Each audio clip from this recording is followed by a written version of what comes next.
We're at the brakes in the rear. Again, we need a 14, the caliper, and then the mounting bracket is 18 millimeters. So go ahead and break these loose. So that's loose. Sorry, look. Okay. So both of these are loose now. What we're gonna do now is send the pry bar through here, push back the piston. You can see piston is right here. Race to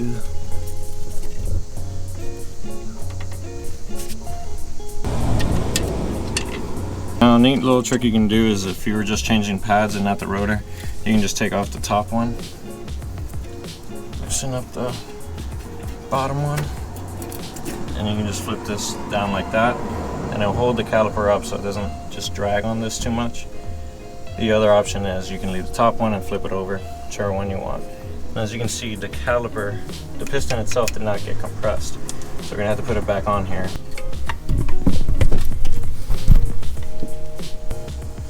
You can see it compressed way more. So go ahead and take this off for now.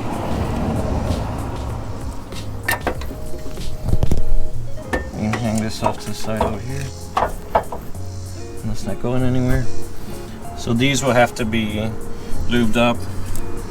Take off the old grease, put some new grease. We have some grease that came with the pad, so we'll get to that here in a second. Alright, that one's loose. Okay. And break a bar to the rescue. Now, the other thing you guys can do is you can use some sort of like PVC blaster, things like that. I believe one of the better things that works is transmission fluid, and there's something you mix it with. I'll try to look that up and I'll put it up on the video here. But okay, so let's take the bracket off. Now we can switch back to the regular ratchet.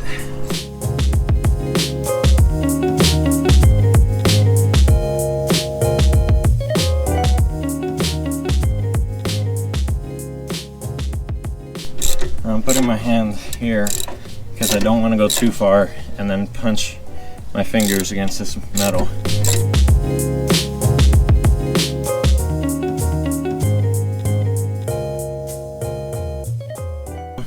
Got the pads, the bracket off.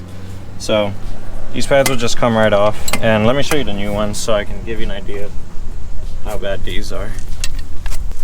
They're not too bad.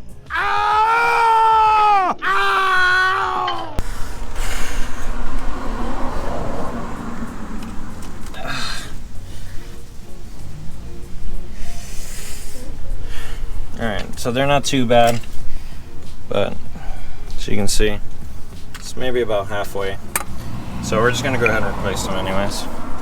So we have new brackets, so we don't have to worry about reusing the old ones. Now, if you had a wire brush, I would recommend to clean off right here and right here, pretty much the surface of where these brackets mount. But unfortunately, I'm not at the house, and my friend doesn't have a wire brush, so we're gonna have to go on. So they line up like this, and they literally just get pushed in. There we go. Same for the other side. You see how it kind of has a seating to it. So just like that on the bracket, and then we push in. There we go. The good thing about these pads is it comes with this kind of, it's instead of this being slippery, it kind of has grooves. So although it comes with grease, I don't think it really needs it, but we'll put it on anyways. So just put it where the piston will contact, which is about there, and we can add some right here on the edge so it slips on the bracket. Make sure you don't get any of the grease on the friction material, however. Let me go ahead and get this rotor off, and I'll put the bracket back on.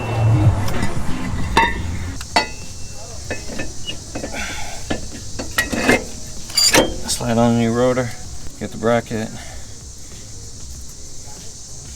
put the bolts back in so you can hold it in place.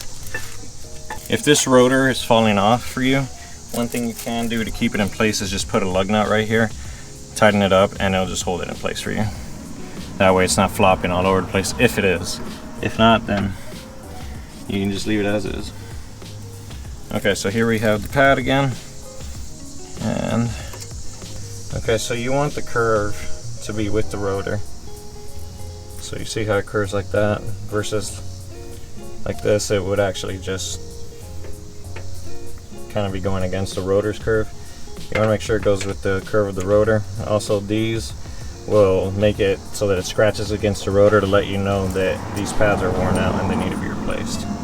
So I did notice that we had trouble last time putting it on. So there we go.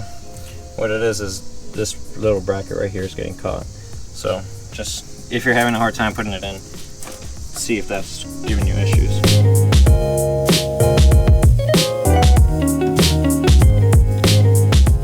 There we go, pads are on. So now we can slide on the caliper if we wanted to, but remember we need to clean these slide pins off.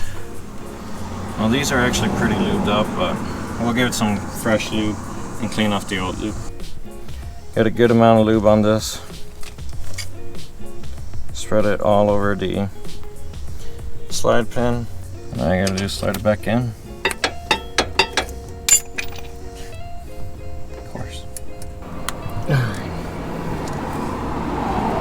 So we'll clean it off with the old lube. And we'll put some of the new lube.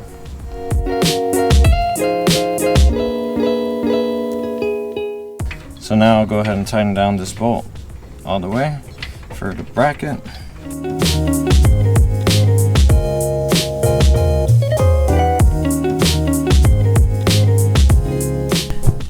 Now we can bring over the caliper, put the bolts in, and hopefully we push back the piston enough that it will actually fit over the pads, and we did not. So now the issue is we have to compress this piston, and there's two ways of doing it. If you have a C-clamp, you can put a pad here and a C-clamp and squeeze, or if you have big enough pliers, you can put an old pad here and squeeze. So let me see if I have something that we can do that with.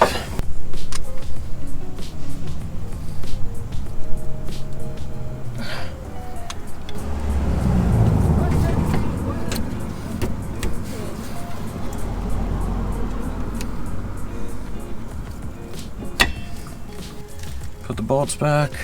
Let's use the ratchet for now.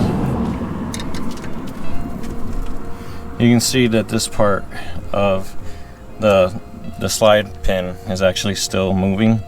So one thing you're gonna have to do is you're gonna have to get the size for it in the wrench, which I'm just using 11/16 to hold it still.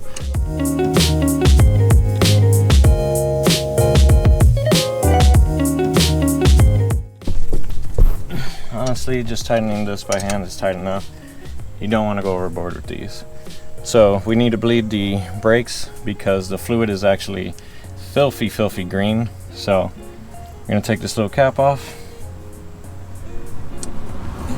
and I'm going to have my wife go inside and push it. This is a 10. So all you have to do is put here, and what you'll do is you'll tell your helper to hold the brakes. You'll open this, and as soon as it starts losing all of its pressure, you'll see what I mean.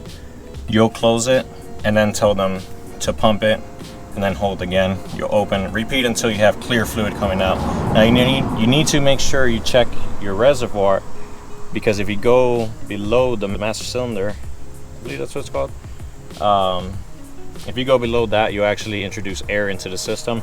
And if you have ABS, now you've introduced air into the ABS system as well. And for the most part, you need a scan tool to be able to get the air out of the ABS system. So make sure you don't let it go that far below, that far low. So top it off, do it about 10 times, top it off or check it, see how fast it's going down and all that.